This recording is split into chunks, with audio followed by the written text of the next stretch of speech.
in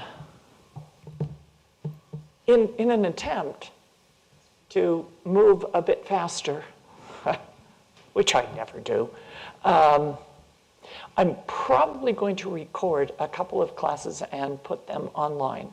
They're done with a PowerPoint, and I think it's a more effective use of our time if I just do that at home, and you can watch the PowerPoint at home on your computers. So when that happens, I'll send out an email to the members of the class. So make sure that you have put your email address on in the book. I apparently didn't bring the book today, so there's papers out in the hall. You can write your name on and hand it to Randy or I. We'll be talking about Abram today. We got started on him last week, and I wanted to make you aware of this book. This was printed by the Institute for the Study and Preservation of Ancient Religious Texts. For a while, they were called METI, Middle Eastern Text Initiative, and was a movement at BYU by some predominantly Arabic teachers who realized that many of the essential texts used in the Muslim world have never been translated into English. So how do you learn to talk to people if you're not even reading the same books? So BYU began publishing Arabic texts. Someone wrote in and said, you know, Hugh Nibley mentions a couple of books, and I have not been able to find them. Can you tell me where I can find these two ancient texts? And they went and looked and found neither of them had ever been translated into English. And so decided that's what we're going to do then, is make those texts available. The outgrowth of it was this book. As they looked at those two texts, they said, oh, there's a whole bunch of other texts that are of interest to us, particularly for the study of Abraham, the book of Abraham. And they've also either never been translated or are very hard to find. So collected in this volume are 125 different ancient texts that talk about Abraham. It's called Traditions About the Early Life of Abraham. And it's John Tvetnes who started it, Brian Hoglid, and John Gee. And John is our current go-to guy for Abraham, Book of Abraham. Studies in the Book of Abraham. Yes? Not only about the life of Abraham, but specifically every one of them relate to some part of the Book of Abraham as we have it that Joseph Smith had no access to. So all these facts that Joseph Smith is writing about Abraham, turns out that there are other documents in the Christian and Hebrew and Muslim worlds that refer to the same things. Yeah, so it begins with a chart of about 22 items from the Book of Abraham that were not referenced in Genesis. So we learn a lot more about Abraham from the Book of Abraham than we learn from the 12, 14 chapters of Genesis. Different things that we learn. But those traditions have all, literally all, been found in the ancient documents. This is why someone has said, Joseph Smith either was inspired or is the very best guesser you'd ever meet, because he's able to guess, right? Yeah. So, in fact, this is one of the charts on Islamic transmission of the text. You come back and let's see if I can find this is the list of things that we learn in the Book of Abraham that are not mentioned at all in the Bible. And then as you read the rest of the book, and I just marked in yellow the things I thought were interesting, You might find other things interesting, but what I thought I'd do is just pass this around. It costs you hundreds of dollars to buy this book now. It's been in print since, see, when did they first publish this? 2001. So it's been out 21 years, and it's no longer probably available unless you get it used or check it out from a library. So you may be able to get it through interlibrary loan. BYU library obviously has it. But that's one of the problems we have with really good scholarly stuff is if you don't find out about it within the first year and buy the book, you're out of luck because the printer's not going to print it again. There just isn't a large enough body of demand. And so I'll pass that around. Maybe you can take that back to Mary. Okay, so I believe last week we started talking about the language of covenant. Particularly, we went through in detail the words in the story of Noah. When we get to chapter 12 of Genesis is where we see Abram and Sarai, who are married in chapter 11.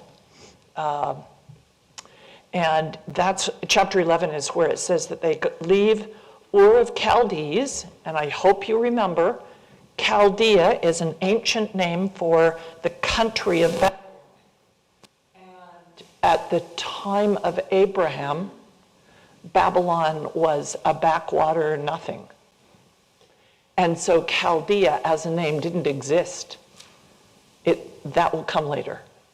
So it's one of the place names that is clearly a later editor adding that in. The same was true, we talked about Dan. That's named for Abram's great-grandson, one of the 12 tribes, who was not alive at the time that it says he goes to Dan. Another one is Beersheba. It mentions him living at Beersheba before the story where Beersheba gets a name. And then they will go to Salem to meet Melchizedek, which is now called Jerusalem. So the map is just kind of help you figure out where they are and what the places mean and where you can see editing. The covenant, which is given in Genesis 12:1-3, talks about a land of promise. And it's when he gets to Shechem, which is this city that is now in Palestine. It's also called Sychar, and this is where Jacob built his well, dug a well. And in the New Testament, we will see Jesus speaking to the Samaritan woman at the well. That's in Shechem. Shechem is where Abram first dwells and builds an altar. And that altar will later be used by Joshua when they re-enter the Promised Land. And it's the homeland of the 12 tribes. That's where Joseph grew up, is in Shechem. And that is where Joseph's tomb is. When they brought his bones out of Egypt, they buried him in Shechem. And yet most members of the church have never heard of the town. Okay? It's northwest of Jerusalem, as I said, in Palestinian-held lands now. It's between two hills, Mount Ebal and Mount Gerizim. And Shechem means a shoulder, so it's a raised piece of land between two higher hills. And they have the remnants of the old altars. You can see the ruins of those there. So that's really where he is given a promise of the land. And by building an altar, it's one way that you claim the land. Okay? By building an altar or a temple to your gods. And Abram does that in verse 7. He's told, to a land that I will show thee, I will make thy name great. I will make thee a great nation. I think I mentioned last week that the word there used for nation is goy, rather than Am. Am is the covenant name of Israel, meaning people. Nation is connected to a specific piece of land. And so in Egyptian, that's goyim. So connected to the land rather than to a group of other people. Am tend to be more nomadic. And you'll watch as God's people travel from place to place, but eventually come back to the Holy Land. And so it mentions land and seed, this great nation, that I will bless you and make thy name great. This is the same phrase that we saw back in Genesis 6, where it talked about the mighty men, men of renown, men having a great name or reputation. And I think this book is evidence of that. There is probably not another single person in the ancient world with as many stories told about him as Abraham. Part of that is because the three peoples of the book, Jews, Christians, and Muslims, all revere Abraham. And so you'll find traditions written about him in all three of those different religions. Those are the things that God said he's going to do. Land, seed, make your name great, bless you. And then, I think this is Abraham's part of the promise, and that is, thou shalt be a blessing. So rather than saying that as a prophecy, I read that as a command. Thou shalt be a blessing. In thee shall all the nations of the world be blessed. And that's how many Jews read that, and hence a lot of Jews will enter into fields where they can benefit other people. Field of law and defending any underdog, and medicine, and science. More Jewish Nobel Prize winners, more Jews than any other nationality or ethnicity. Okay, it was given in the context of marriage, and it has to do with family. And so we're told that because Abram's brother, and we've always talked about a man had two sons, right? Because his brother dies, that's Haran, he takes on Haran's son, who is Lot. Lot is Sarah's brother, if you haven't made that connection before. Later, we're going to see the contrast between Abram's descendants, Jacob, and his brother Nahor's son, which is Laban. And his sister is Rebecca.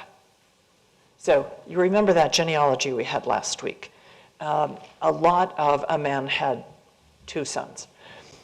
So in verse 5, Abram took Sarai his wife and Lot his brother's son, and all their substance that they had gathered, and the souls that they had gotten in Haran, and they went forth into the land of Canaan.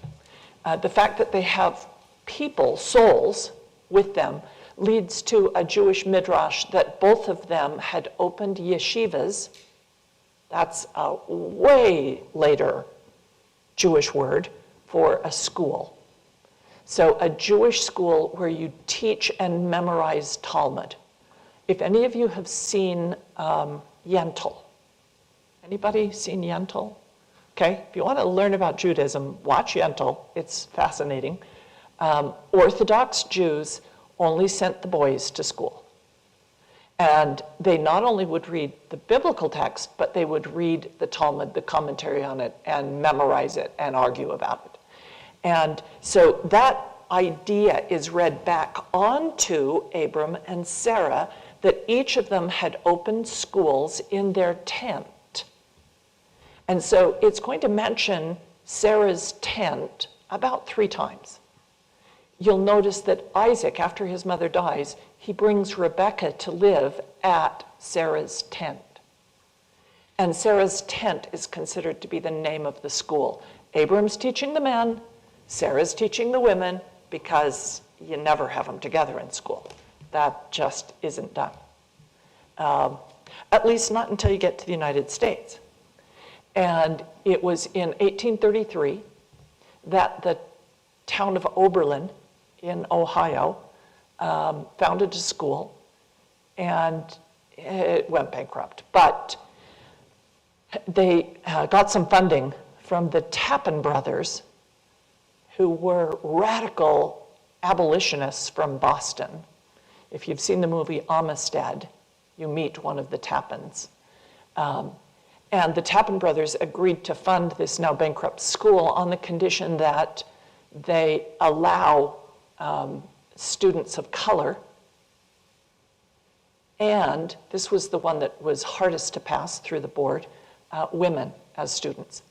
And so that became the first coeducational college in the United States, 1835. And it's about 20, 30 miles away from Kirtland. It's interesting to read what's going on there at the exact same time as Kirtland is going on. So they take these converts with them, and the description of Shechem is that Abram pitches his tent on the plains of Moreh.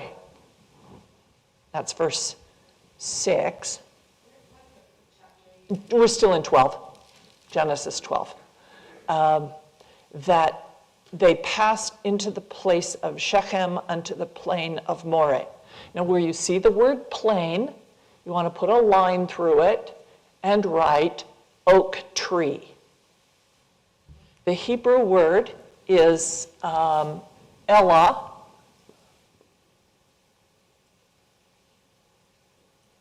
and that's the Hebrew for a very strong tree, because El means strong. Now, it also means God, right?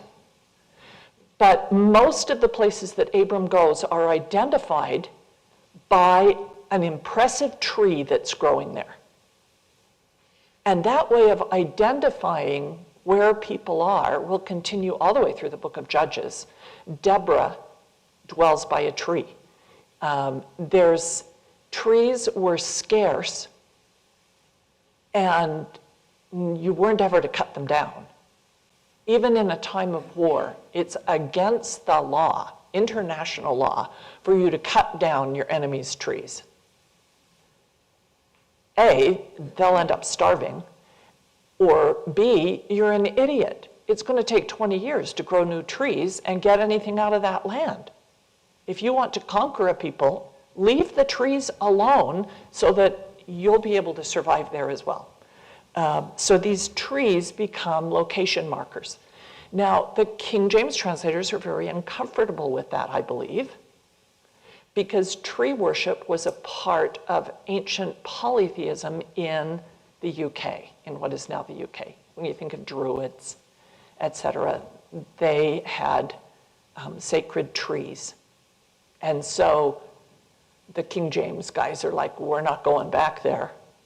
We're not going to have people worshiping trees again. So they just took the tree out and say plains. And so when you watch videos, you see Abram out on some desolate plain with nothing around. At Shechem, he's between 2 mountains and under a huge tree. So you want to kind of change how you think about where he is. And verse 6 ends with, and the Canaanite was then in the land, which of course is later editing.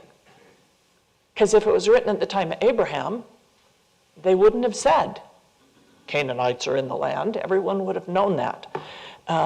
Then he's going, God says, I'm going to give you and your seed this land. And after he builds the altar up at Shechem, they get up and they move south, verse 9, verse 8, they're going south to some other hills. And halfway between those two hills, a hill named Bethel and a hill named Ai. Now, you'll later read about Ai as a location where the children of Israel at the time of Joshua lost their first battle because somebody decided they liked the clothes in the home of one of the men that they had massacred.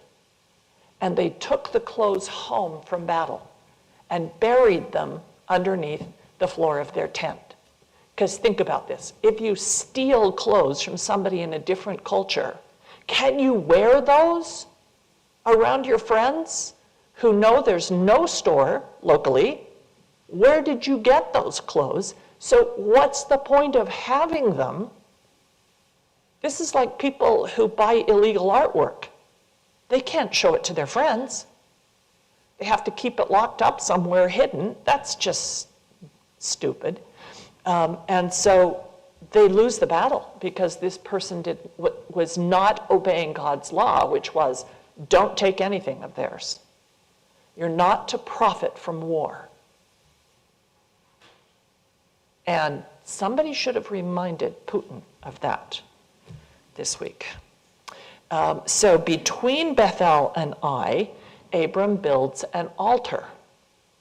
And there he called upon the name of the Lord, or that can be read as he proclaimed the name of the Lord.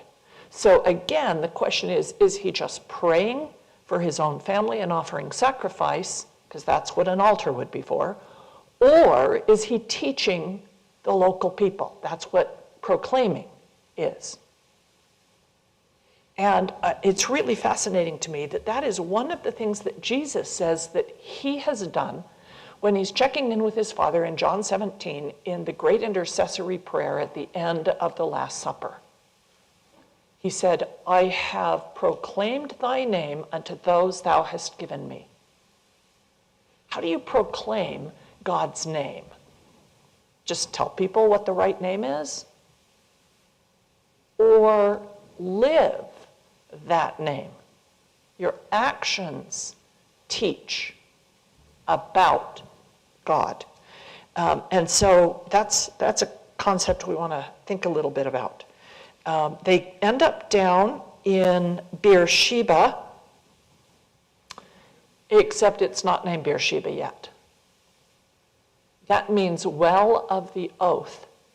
And this is actually going to come up in chapter 21 when Hagar is driven out with her then adult son, Ishmael. He's at least 19 or 20 years old when they're kicked out of the house the second time. The first time she's pregnant, Hagar is pregnant. The second time she has a son. But every painting you've ever seen shows him as like a 7-year-old boy.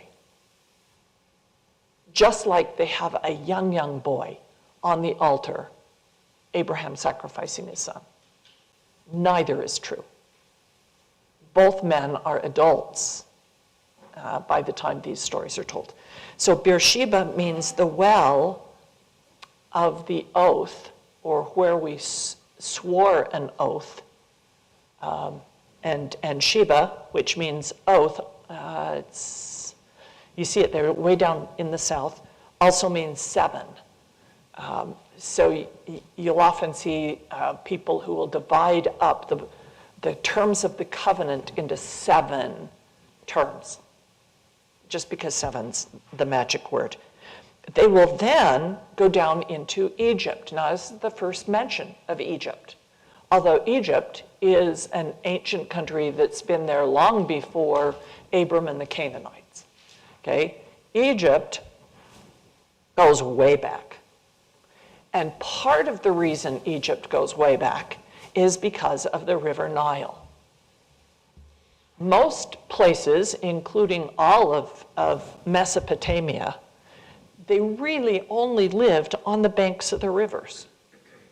Because if you have been to the Holy Land and you look around over there in Mesopotamia, the land between the rivers, that's what it means, between the Tigris and Euphrates, it's desolate.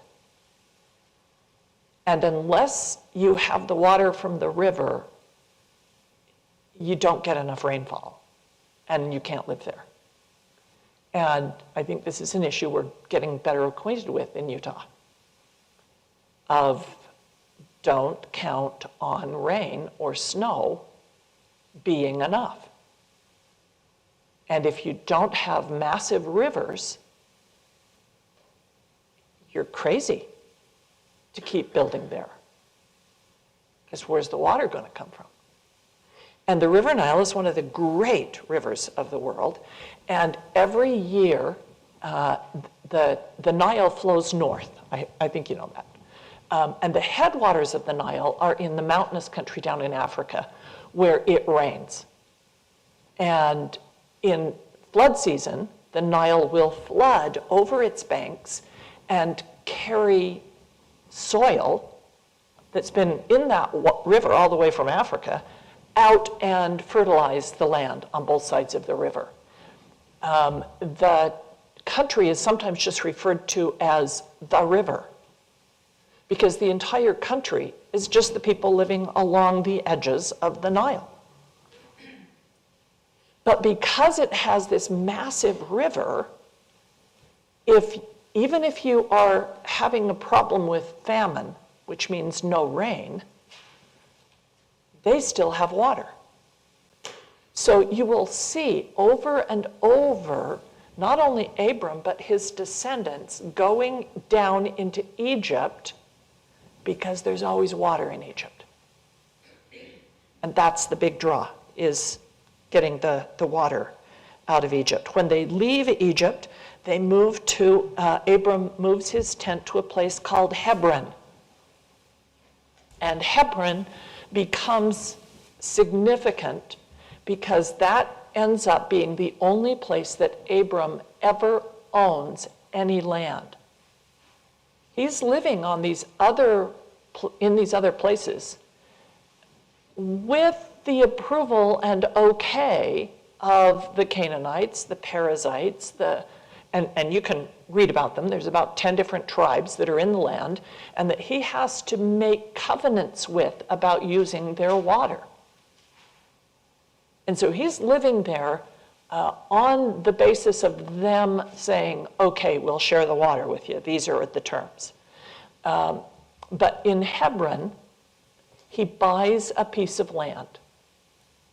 And he purchases it for the reason that he needs to bury Sarah after she dies, which is chapter 23. And he wants to own that piece of land so that he has the right of return to that piece of land. There is a building there in Hebron today. It's called the Tomb of the Patriarchs.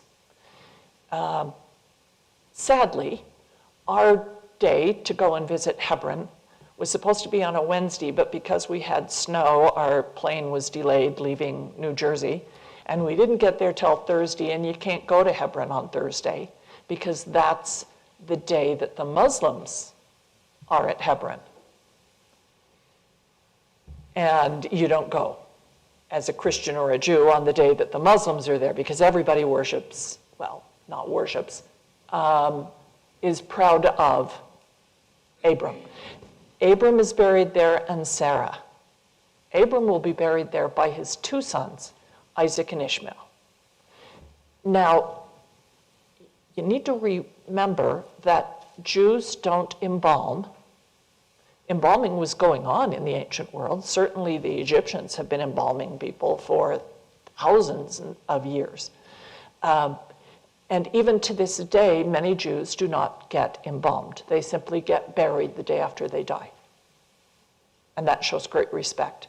What does that tell you about Ishmael, that he's there to bury his dad with Isaac?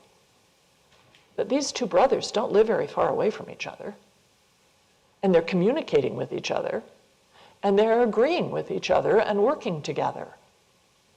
And that's not something that you ever hear about in Sunday school. Pretty much we say Hagar and Ishmael are driven out, and that's the last we ever mention them again. One of the things that I decided to do is I have a PowerPoint about Hagar and Ishmael and the birth of Islam among their descendants. And so I will record that and put it online so that if you're interested in knowing what the stories are that are told from a Muslim point of view about Abraham, Ishmael, and Hagar, you might find that interesting. So they moved to Hebron. Isaac is buried there. Rebekah is buried there. Jacob is buried there, and Leah. Not Rachel, because Rachel died someplace else. Just after her son Benjamin is born, the last of the 12 tribes, she dies. And so she is too far away from Hebron. They bury her where she was. So those are the 6, get the numbers correct, those are the 6 that are buried in the tomb of the patriarchs. You can go online and see pictures of the tomb. But what I find interesting is what Heber and Hebron means. It means to join or fasten together by an oath. I think it's one of the hints of eternal marriage, of a covenant between a man and wife that will extend beyond life. Abram wants to be with Sarah after death. He purchases the land that they can be buried together on. It also is the word that describes how the wings of the cherubim in the Holy of Holies in Solomon's tent. Let me check this. No, I didn't write down the reference. I think it's in Solomon's temple. Their wings join at the top, so it's joined together, but it's used in a temple context. So that's the land. Now we get to the stories. Now, as you talk about the stories about Abram, there's a couple of things you need to keep in mind. This is from the New Interpreter's Bible, 1994 edition. We should learn from the story of Abraham that receiving promises does not entail being protected from moments when those promises seem to be called into question. In other words, if you want the blessings of Abraham, you will have to live through the experiences that Abraham did. And there is in tradition a list called the 10 Trials of Abraham. Now, if you look that up, among other things, you can find a chart with about 12 different versions of this list, and every list is different. So they are collecting 10 stories out of that book, but they're not all the same. The book of Jubilees, has anyone ever read Jubilees? This is a book that was written about 130 years before the time of Jesus. So it is after the Jews have already kind of canonized what books are going in their scriptures, and Jubilees didn't make it. But it's a very interesting retelling of many of these stories as people understood them 150 years before the time of Jesus. So you may want to find Jubilees and read it. And Jubilees has a list of the 10 trials of Abraham in it. At around the same time, there was a rabbi who's, well, that's wrong. About 250 years later, because it's the end of the first century of the Common Era. If you're reading scriptural commentaries or history, you're not going to see AD and BC anymore. And the reason for this is those date to the birth of Christ. This is before Christ, and this is in the year of our Lord, Anno Domini, and people who aren't Christians said, we're not using those terms anymore. We don't date to Jesus. Now, the irony is that's still the 0 date, okay? That's still 0 in all the calendars. But they have BCE and CE. CE stands for the Common Era, meaning from the birth of Christ on down. And BCE is before the Common Era. Okay, just so you can translate those. And it's helpful because this still has BC. So you know that's BC. CE is the Common Era. So in the 1st century CE, around the same time as Rabbi Akiva is a very famous rabbi you might want to learn about, lived someone named Rabbi Eliezer ben Hyrcanus. And he wrote a book. And when I say a book, oldest copies are on parchment on a scroll. Some contemporaneous copies were probably copied onto papyrus, and the pieces of papyrus sewn together in what we call a codex or a book, okay? And, but the chapters take about 1 page. So even if it has 40 chapters, it's not a very long book. But in antiquity, that was an impressive book. Because remember, they all have to be hand copied, and you either have to buy imported papyrus from Egypt, because it doesn't grow up in the Sea of Galilee or something. How many of you have seen papyrus growing? There is some at Red Butte Gardens. So if you ever want to see it, you can go to Red Butte Gardens. It's like a reed, and it has a little spray of tendrils out the top like a little umbrella. It's interesting to see.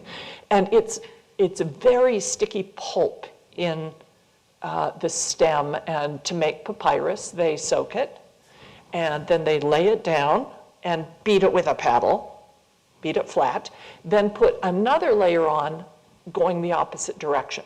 So it has a checkerboard look to papyrus, if you've ever seen papyrus. So he wrote this book called The Chapters of Rabbi Eliezer, or Pirkei, P-I-R-K-E-I, Pirkei de Rabbi Eliezer. And that's available online. You can read it. Good luck. There is a lot of wandering around, and you wonder, is this person ever going to get to the point? Now, that was also true of some of the Jewish professors that I've had. They start off on some topic, and then they go from there on and you may notice I tend to do this as well, off on a side tangent and talk about this, and then another side tangent, and then something else. But eventually they get back to the point of the talk, and that's right at the end. And all of those side pieces connect with it in some way. And that's a very Jewish way to teach. And the first time I watched a professor teach like that, I thought, boy, he needs somebody to organize his notes better. But when I learned more about Judaism, I realized, oh, he is teaching us by teaching the way the ancient rabbis taught. It would be like going to conference and hearing Elder Bednar do a parable. Who is he copying? Well, Jesus. In the entire ancient world, there's nobody who tells parables better than Jesus. He is the #1 example of parables in all the nations. And I don't think we appreciate that. It's not easy to write a parable that really works. And often people will send you an email of some parable, and they all fail somewhere. Something in them that just doesn't work right. But pickles, parable of the pickle, that one's pretty good. So Rabbi Eliezer wrote this. And I think it's significant that the oldest copies that we have go back to the 9th century. It was first preserved in the Middle East and done by the people in the Middle East who were reading at the time, and that was Muslims. Many of the books that we use, like reading about Plato and Aristotle, we only have those copies because a bunch of pagans valued those copies because the writers were pagan. And they had them somewhere that the Catholic Church couldn't get their hands on them to burn them. And so when the Knights went on the Crusades to the Middle East, they found all these interesting books about stuff like math and science. And that's the beginning of the Enlightenment in the Western world, is the books that had been preserved by the Muslims. Keep them away from the Catholic Church that's going to burn everything that isn't a Bible. And I mean literally. They're going to burn everything that isn't a Bible. And so this book comes along. And there are 10 traditions, 10, I'm going to go with Pirkei de Rabbi Eliezer. And I may post that on my blog. That's the guardianguidanceday.blogspot.com that I wrote on the board earlier. I've kind of edited one just to pull out what I think are the most important pieces. So, number one trial of Abraham was at his birth. Now, what do we know about the birth of Abraham? Well, we know he came out of Ur of Chaldees. And the book of Abraham tells us that his father tried to kill him. But we don't have anything really about his childhood. Well, the stories told of his childhood are fascinating. Because Nimrod, anybody remember Nimrod? Where did we meet Nimrod? That was chapter 11. That's the Tower of Babel. He's a descendant of Cain, who is a mighty hunter. We talked about how he had the clothing from Adam, from Noah, that Ham copied and gave to Nimrod, who instead of covenanting with the animals as Adam did and naming them, and Noah did and saved them on the boat, Nimrod calls the animals to come and he kills them all for his own profit and becomes known as a mighty hunter. So it turns out that Nimrod gets a message or has a dream, just depends on the story you're reading, that a baby boy is going to be born who will replace him. Now, what story do you think of immediately? Herod, right? This story was written down before Herod. So who's copying whom? Who is noting that the same story is happening? That becomes one of the interesting questions of texts in antiquity. Which one was published first? Because they don't have a publishing date in the front. And we don't know when these books were being read, who had them, who didn't. And so he goes about, sends out his soldiers to kill every baby boy under the age of 2. Heard that one before? And so he also is sending out soldiers to find and kill all the pregnant women because the baby has not yet been born. So the story is, this is Midrash, this is not true. Okay, my kids, when I'll talk about something, one will say, Mom, I think you need to distinguish for us between what is scriptural and what is not. I'm thinking, well, you know the scriptures. You can tell what's scripture and what isn't. Apparently not in the moment. And that appears to be true of every class I've ever had as well. So what I did in the paper that I wrote up, and it looks like this, parallels between the lives of Abraham, and Moses.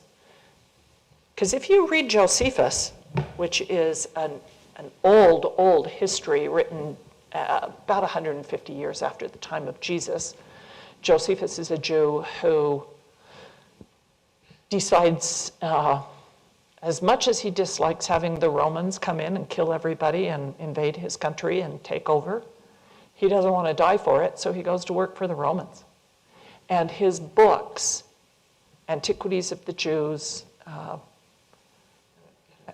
the other one is something, the campaigns, the wars, that's it, the wars. He writes those for the benefit of the Romans. And in that set of stories, he tells that Pharaoh was really worried because he was told that a baby boy was going to be born who would replace him. And so he has all the baby boys killed, which of course is a biblical story. But it isn't about Pharaoh being replaced individually in the Bible. In the Bible, he's worried about the nation of the Jews rising up against the nation of Egypt. Either way, baby boys are going to get killed. And Josephus says that when his daughter brings home this baby boy from the river, Pharaoh, the baby plays with things that he finds in the throne room, just entertaining. Babies do that, they go and investigate. And one of the things that he takes and plays with is Pharaoh's crown. And he's more fascinated with playing with the crown than he is with playing with a ball. And Pharaoh's magicians interpret that this kid is going to become a great leader who may dethrone Pharaoh. Now, that's how Josephus tells the story.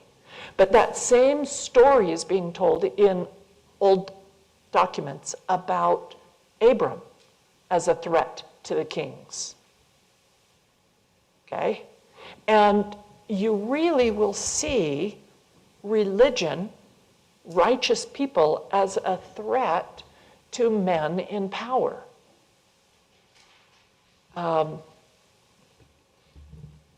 This week we heard about a film that we hadn't seen.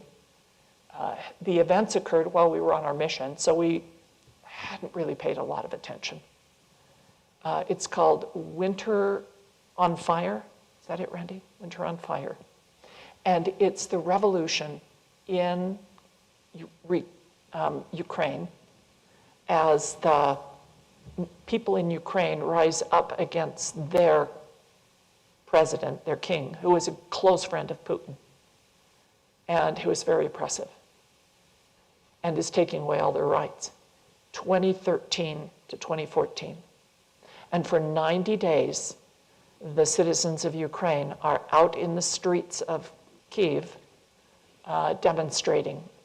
And they call in, of course, the kings, the presidents, the oligarchs, call in the army and mercenaries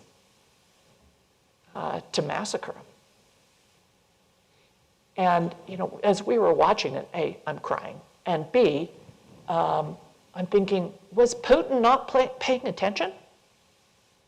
Even grandmas were out fighting against his friends in 2014. Everybody was fighting. They aren't going to take this. And that's what's happening now.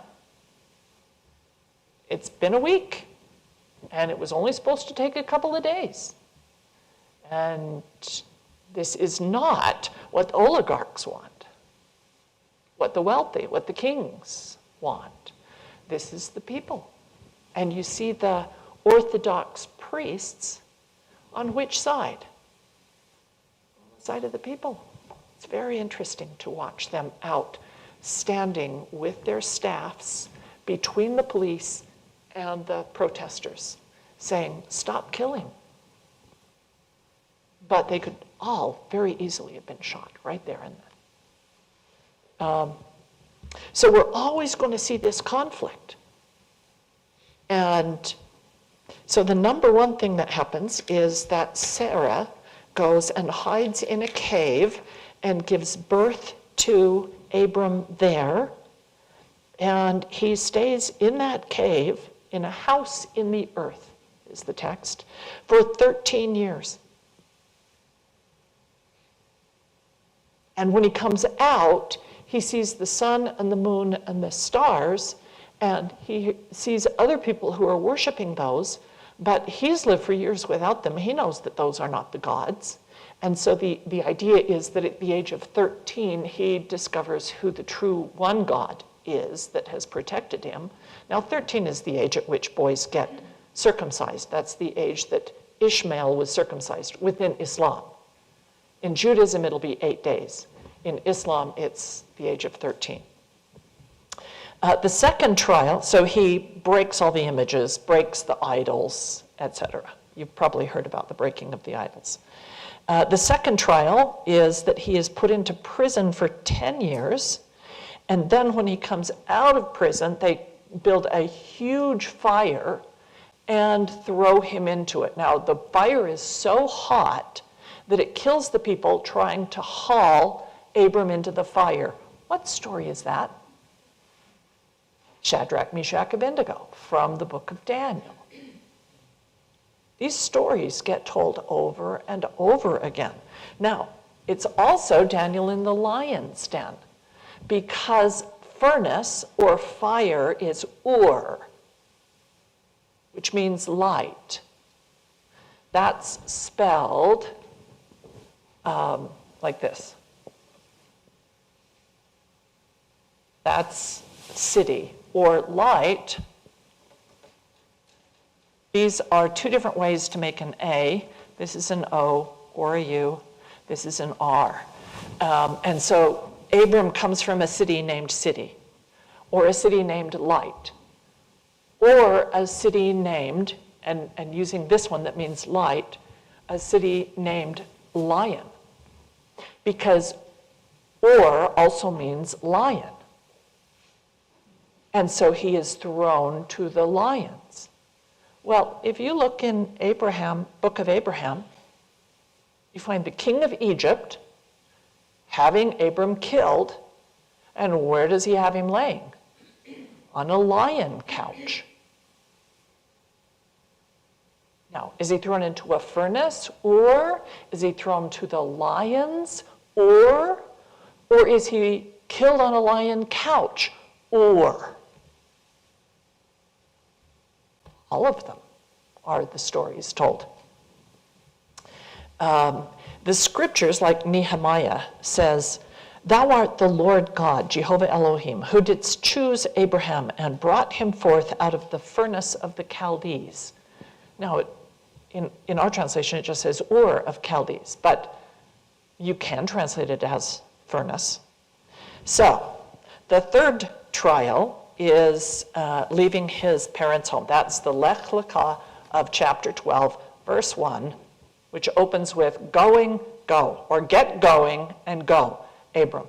And it's interesting because every time Abram gets up and goes, even before it mentions who he takes or what he takes with him, he's already gone.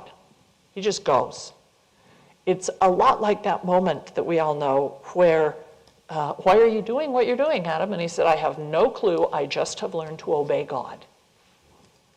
And Abram apparently is just going to obey God.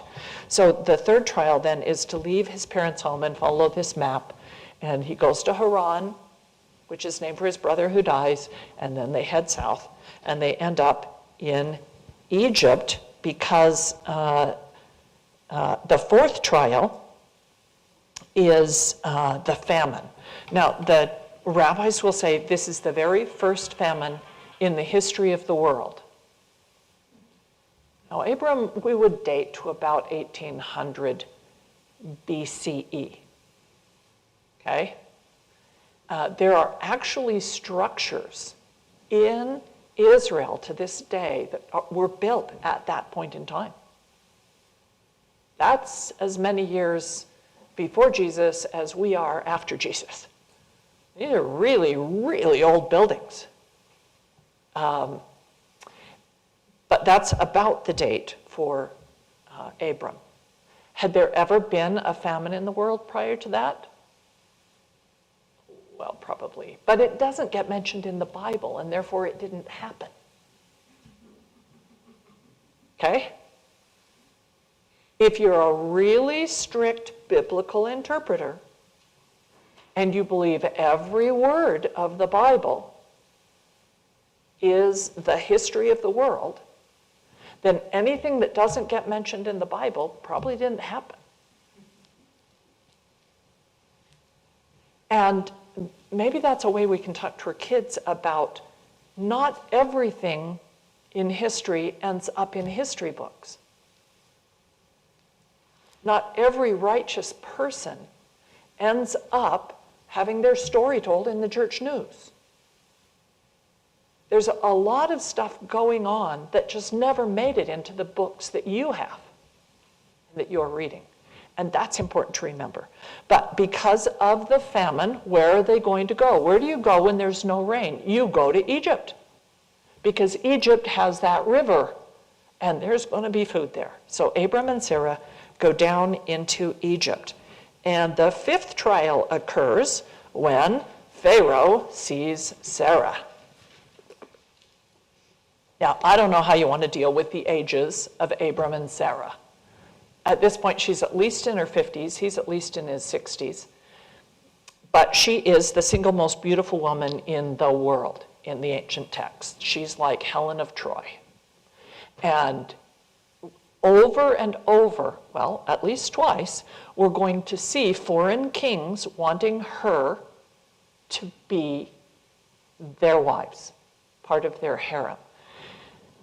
Now, there's two things going on here. One is men wanting a woman they can't have. That hasn't changed. And two is, if you marry somebody's sister or daughter, that's one way you make a treaty with them. Because you've got their grandkids living at your house, and the two of you are not going to fight if you have family members that you've exchanged. And there you have, in a nutshell, the royalty of Europe. Because every country in Europe is marrying the sons and daughters of all the other kings of all the other countries of Europe. My dad said, Queen Elizabeth's husband isn't English, he's German. And this Mountbatten, his uncle, that's just taking the German Battenberg and translating it into English, Mountbatten. They're all Germans. And it helps you understand a little better why they might go for appeasement. Because those are their relatives. Yeah, they're doing terrible things, but hey, they're our relatives. And that's how treaties are made. So the question is, does Pharaoh want Sarah just because she's so darn pretty? Well, the only way he's going to get her is to kill her husband. Unless she's not a married woman. If she's his sister, well, we'll just make a treaty between us. I'll marry your sister, I'll give you my daughter. And so the tradition is that Pharaoh gave Abram his daughter named Hagar, that she's the daughter of Pharaoh, and that she's in exchange for Sarah. Now, that's not how we do things anymore. But it was certainly true during the life of Moses, which is about 600 years after Abraham, as he gets a wife that Miriam and Aaron are harassing him about. What about that wife of yours who is from Sheba?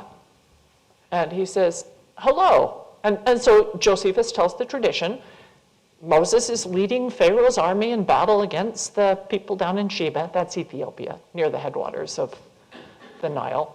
And one of the princesses looks out over the walls of the city and sees the leader in that chariot, and he's cute.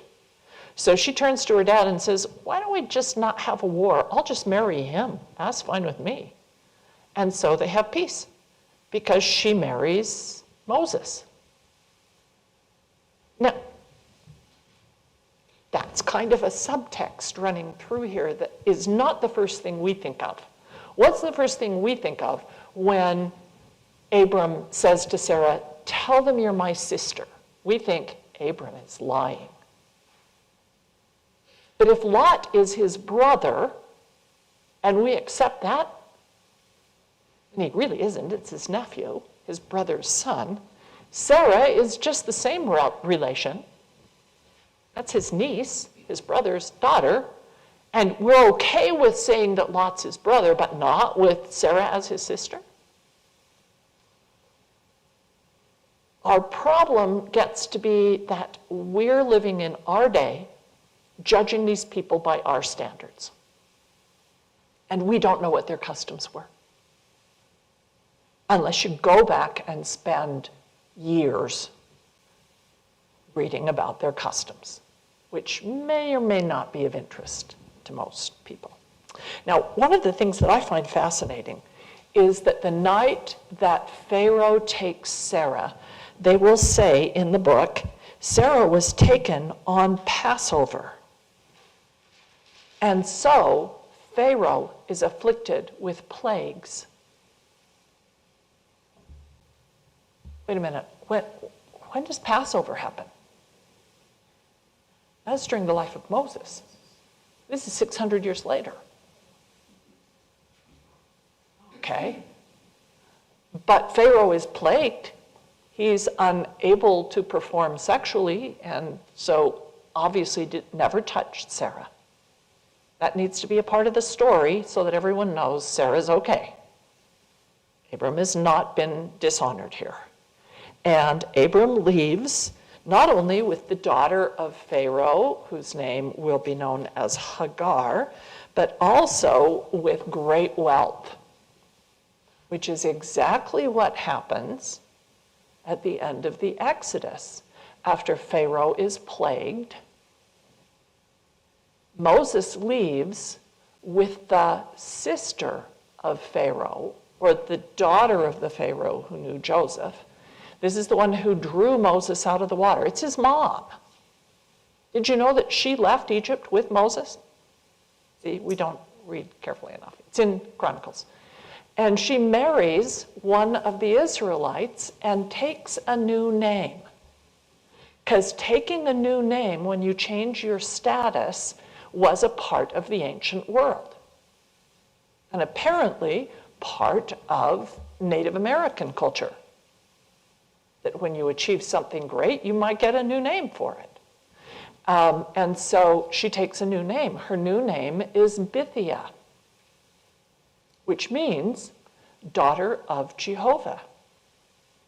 Now, that would not have been the name Pharaoh gave her, right? Because he doesn't believe in that God. So the fact that she has taken this name tells you she's converted. And that's Bithia. Now, you end up with a triplet of this story. We're going to see Sarah wanted by Pharaoh in Genesis 12.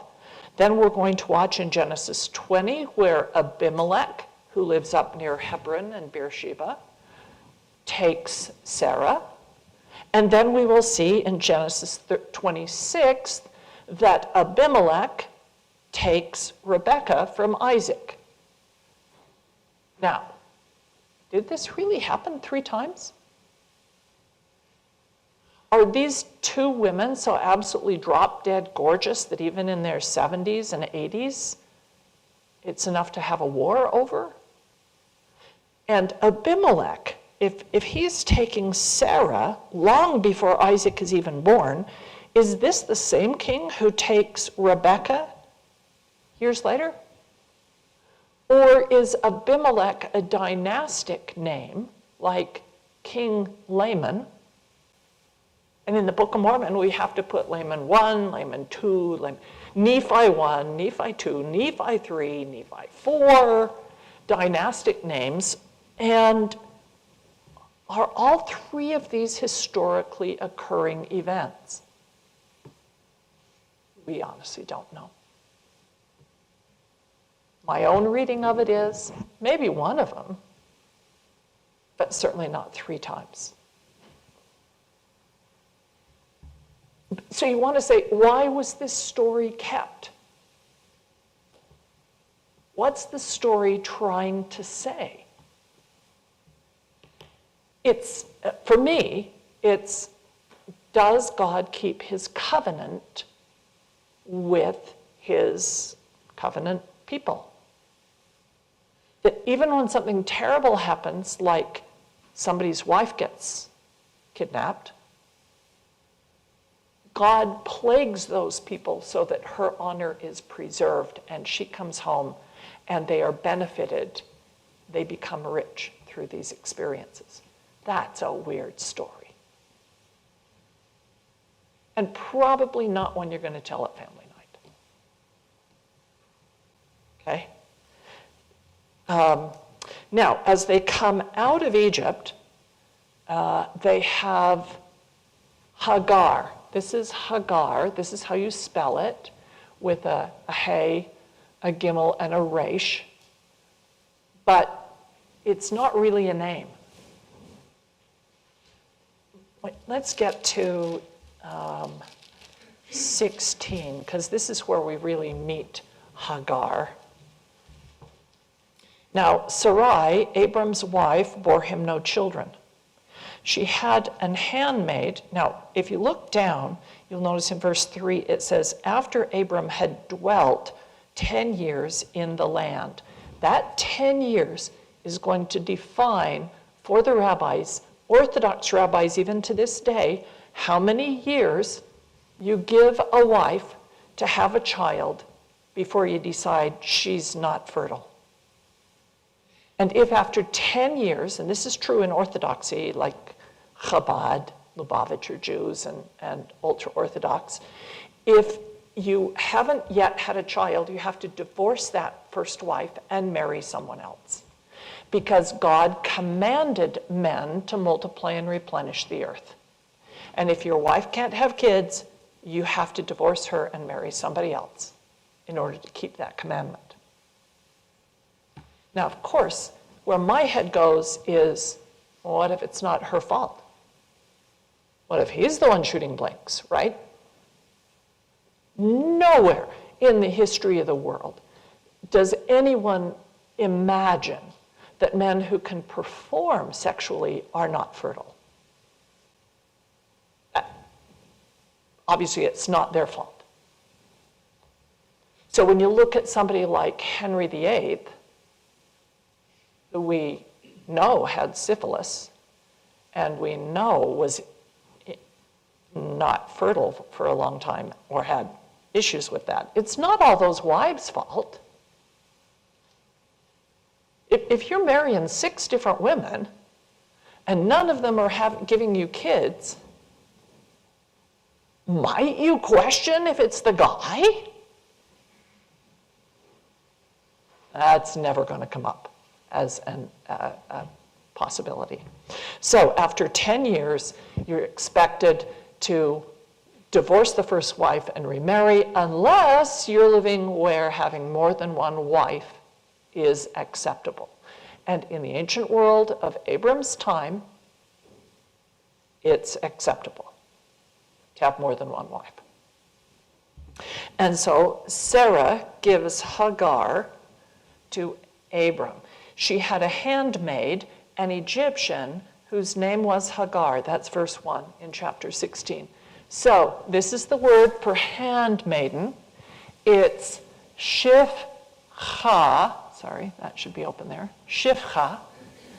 And the noun made out of that, if we put an M on the front, becomes mishcha, which is the modern Hebrew word for family. So each handmaiden is the beginning of a new family. So in essence, Jacob has 4 families because he has 4 wives, right? Now, Egyptian, they have mentioned that they went to Egypt. This is the first well, we also mentioned Pharaoh, but that's how you spell Egyptian, and it's the same word as Egypt. That's Mitzrayim. But what we almost all miss is what it says in, verse 1, Abram's wife, Sarai, gave Hagar. Verse 3, gave her to her husband Abram to be his wife. We'll say she's a concubine, she's a handmaiden, she's whatever else. No, the text says they're both wives. Isha, the same word that's used of Adam and Eve, Ish and Isha, as they're now like equals. And we need to see her as having more power and place in that home. And it's clear through the story that Abram thinks of her as his wife and loves Ishmael, her son. Sarah has a different opinion, because before she was a wife, she was a handmaiden, which is a slave. And so we come up against this issue of slavery in the Old Testament. And slavery is not easy for us to talk about because we don't want to see any of our great leaders as slaveholders. We do quite a fancy dance to get away from the fact that George Washington and Thomas Jefferson both owned slaves, that Jefferson has a significant number of descendants through a slave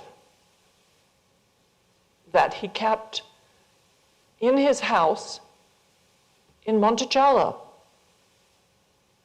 almost as a prisoner. And France. And in France, yes. So that is such a terrible thing in our culture that we don't even want to talk about it. Or how do we get rid of them because they had this attitude towards slavery?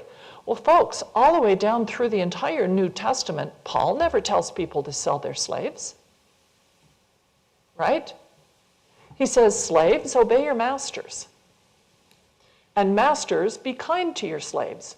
But there's no command from God saying, sell the slaves. In the ancient world, almost everything that you could produce required human labor. They just didn't have machines and factories and et cetera. And so, like in the southern United States, you just needed people to get out there and pick that cotton or the tobacco or whatever. And if you didn't have enough people to do that, you couldn't have that industry. And that's true of the entire ancient world. When you talk about Greece and democracy, I've seen estimates that only 3% of Greeks, of the people living in Greece, were citizens in the democracy. It was only men, and it certainly wasn't all their slaves. So we need to kind of redefine how we think about what democracy is for us versus in the ancient world. So it's hard, but we need to come to terms with slavery. There are 3 classes, social classes. One is free men. That's men who've never been in slavery. Then freed men, men who were in slavery but have been freed, either purchasing their freedom or having an owner who manumitted them, gave them their freedom. And the third class is slaves. You'll notice it doesn't mention women anywhere because they don't even come into the discussion. Women aren't mentioned in any of the social classes, only the men.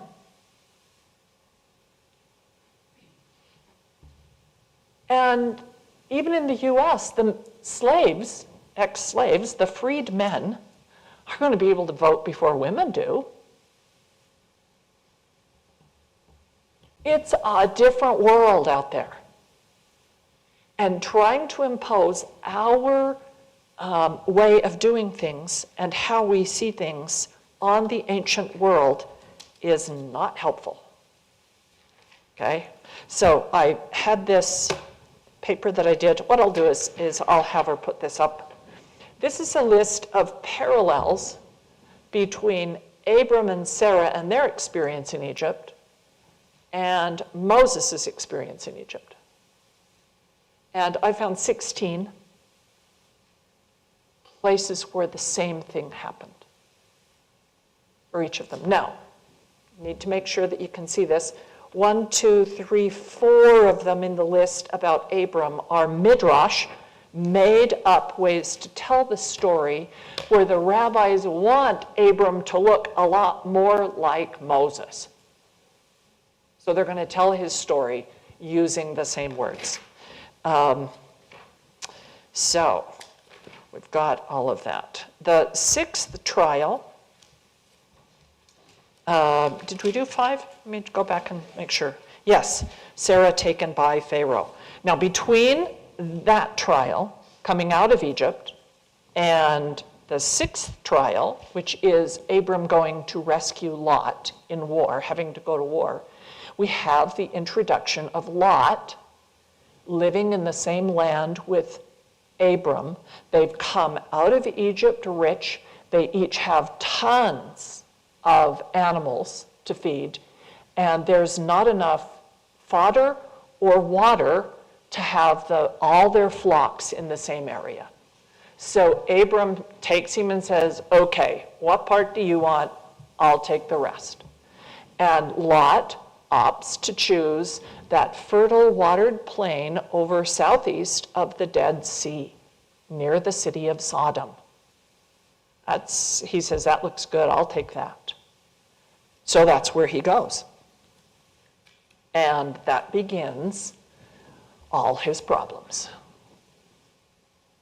Now, he's been with Abram all the way through all the rest. But now we're going to see him as a contrast.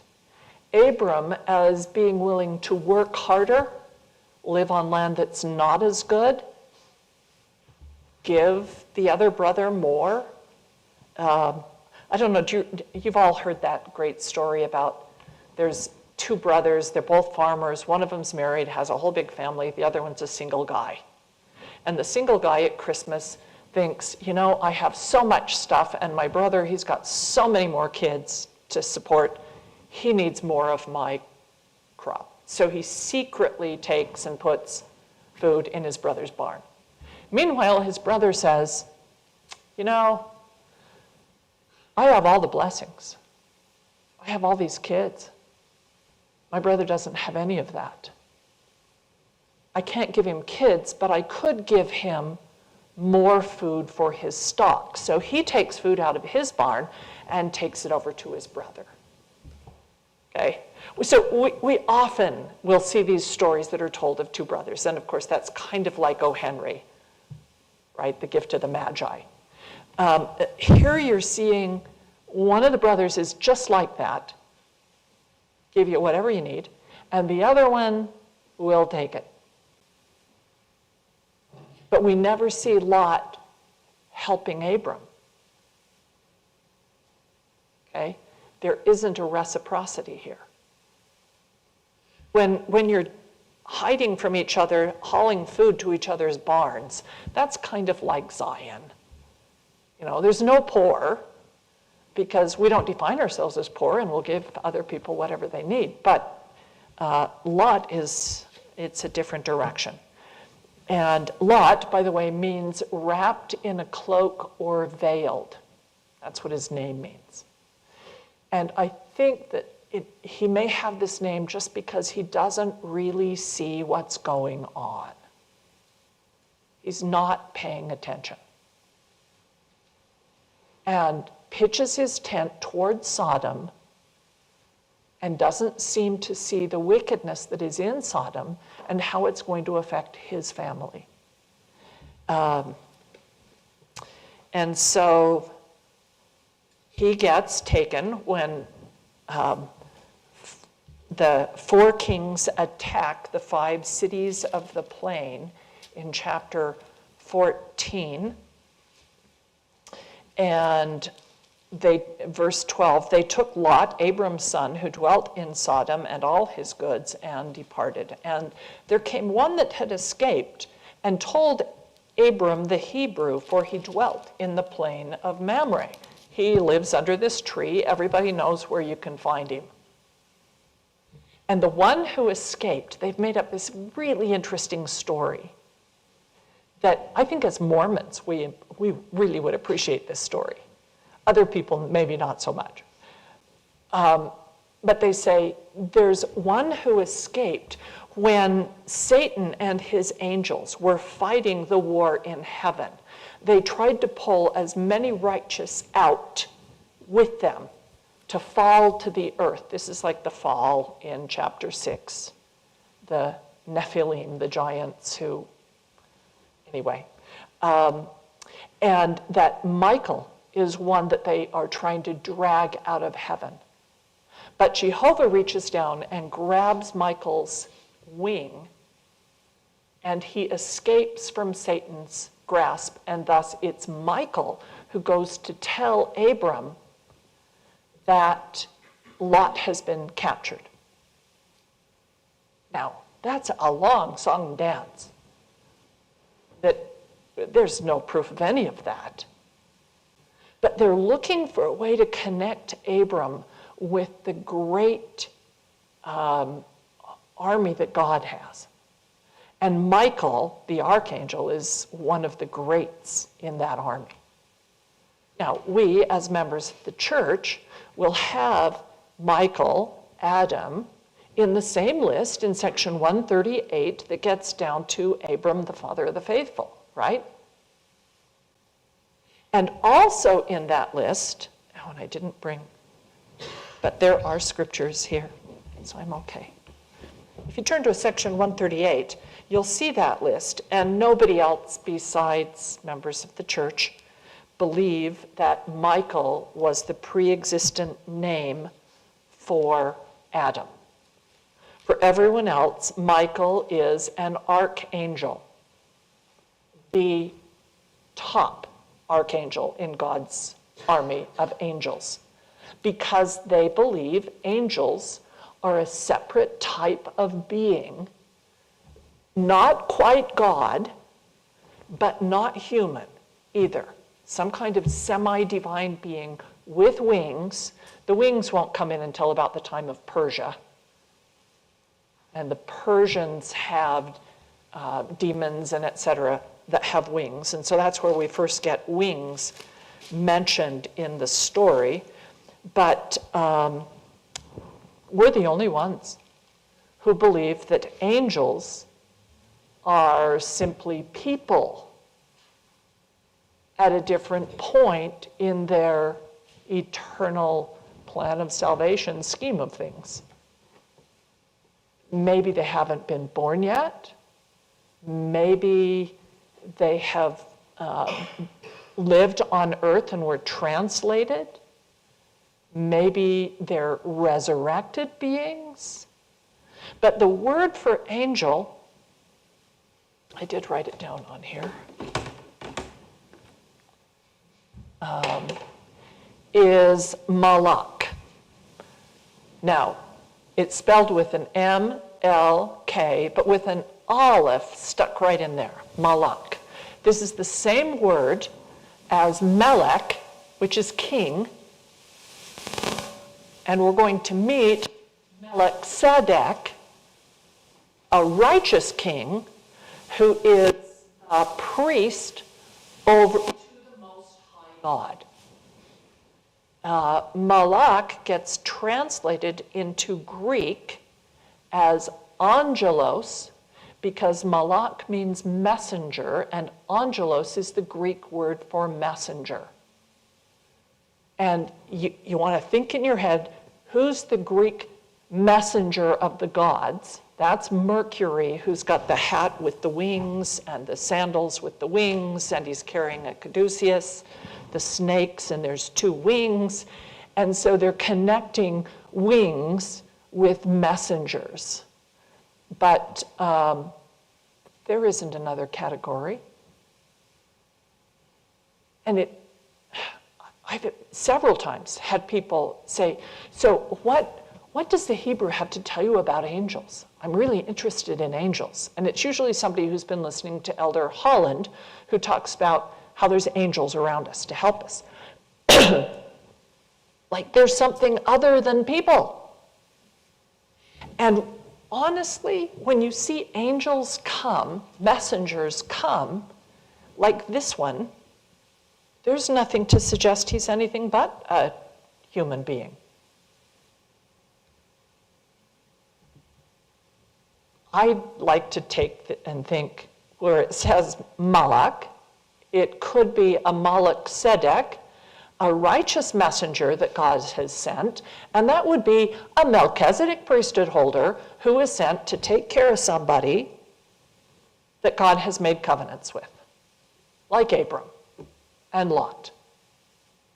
And so the message is sent. It might be from another ward.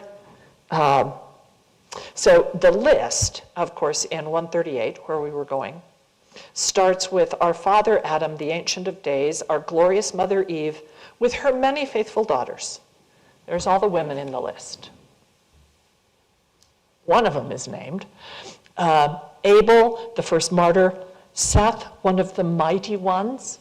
That's the same term used of that other group, the sons of God who married the daughters of men, the mighty ones. Noah, who's one of the mighty ones, because his name was Gabriel, and that means mighty man of God. Noah, who gave warning of the flood. Shem, the great high priest. Abram, the father of the faithful. Oh, wait a minute. Who's the great high priest in the Bible? That's Melchizedek. And so Joseph Smith taught that Melchizedek is a title for Noah's son Shem. And that really Shem is kind of like the prophet, the president of the church at the time of Abram. He's living in Salem,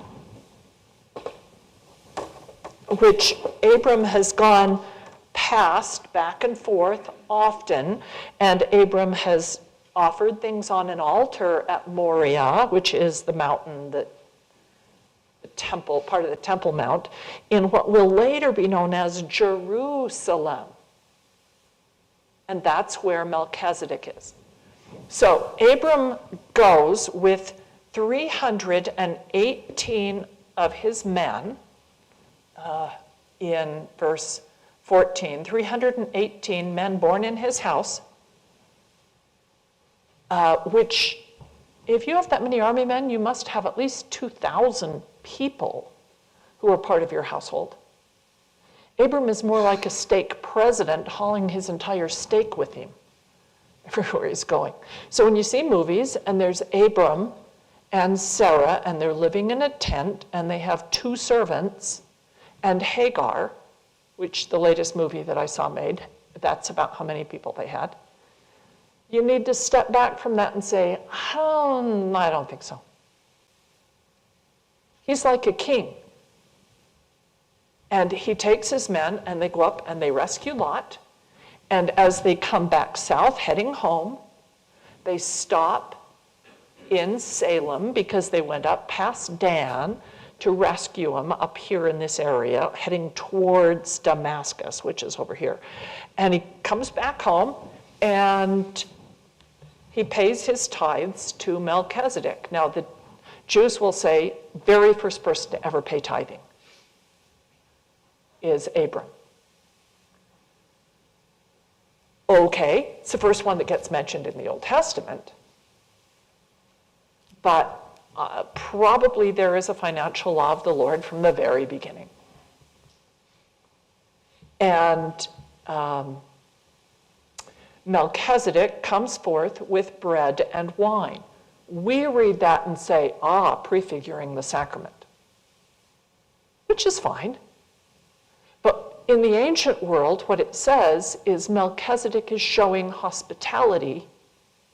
He is filling his obligation toward strangers and foreigners and other people who might be passing through. You're obligated to feed them. It's not an option. And there's actually three groups that have special attention from God. And that is,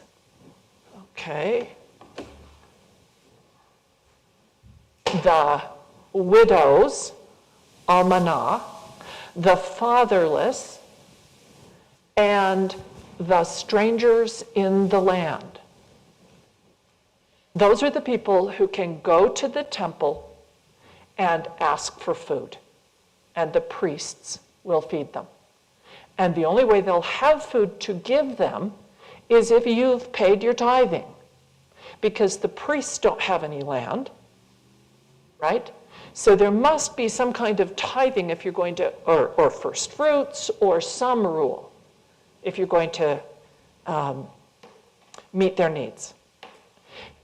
And I find it fascinating in chapter 16 that when Hagar, she has become pregnant, she's given as a wife, she leaves Abram's house. She leaves as Hagar. Widow means a woman bereft. It doesn't mean a widow. It means a woman who doesn't have a man obligated to take care of her. She's not living in a man's home. And orphan is not an orphan. It's somebody who doesn't have a dad. And even in India today, many of the orphans in orphanages are children who have at least a mom, but they can't take care of them. And so she's got a fatherless child in her womb. She is a woman with no man to protect her. She is a foreigner in the land, and God sends the very first angel in the Old Testament text to take care of Hagar. I think it was a Melchizedek priesthood holder,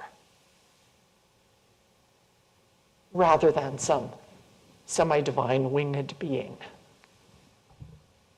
And through the entire text, those three classes that Hagar represents will have special rules that if you are a covenant maker, you are under covenant to take care of those people. Get into Deuteronomy, and it talks about that. So in this video that I might make about Hagar, I'll try to talk about why an angel comes. So this brings us down to chapter 15 of Genesis, which I also might do a video on, because that's another hour and a half, just for chapter 15. And it's about Abram and Jehovah renewing their covenants with each other. And it uses the phrase in verse 18, in that same day, the Lord made a covenant with Abraham, or cut a covenant with Abraham. It's a ceremony that is bizarre to us, and understanding that ceremony will help you to see how covenants are made in the Old Testament and what the symbolism is in that covenant making. And that's trial number 7. So the covenant. Okay, there is so much that can be said about Abram. You've seen that book. 125 books about Abraham from the ancient world. He's an important guy. But I want to return to what we started with, and that was that quotation. We should learn from the story of Abraham that receiving promises does not entail being protected from moments when those promises seem to be called into question. But Abram becomes the father of the faithful, and it is his faith in God. In spite of all these trials, he remains faithful. That's what Abram will be known for the most in all the stories.